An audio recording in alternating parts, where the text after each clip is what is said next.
In today's video, I am going to teach you how to add watermark in Google Sheets. Insert logo images. Start by opening your spreadsheet. This is the file where you want your watermark to appear. Once it's open, look to the top of the screen and click Insert in the menu. From there, hover over Image, then choose Image over Cells. This option places the image on top of your sheet, rather than inside a single cell, which is exactly what we need for a watermark effect. Next, upload your logo or image.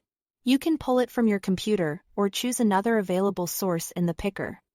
A crisp PNG with a transparent background usually looks the most professional. But use whatever logo file you have. After it loads, you'll see the image floating above the grid. Now it's time to make it look like a watermark. Click the image to select it.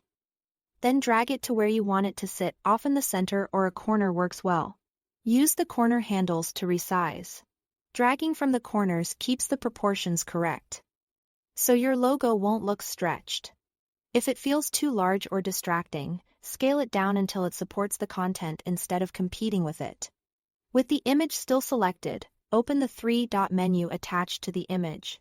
Choose the image or format options to fine-tune how it behaves and looks. In the Adjustments section, lower the transparency so the logo fades into the background. Aim for a light touch enough to be visible, but not so strong that it makes your text hard to read. A slight reduction in brightness and a bit of contrast adjustment can also help soften it further if needed. While you are in the options, review positioning.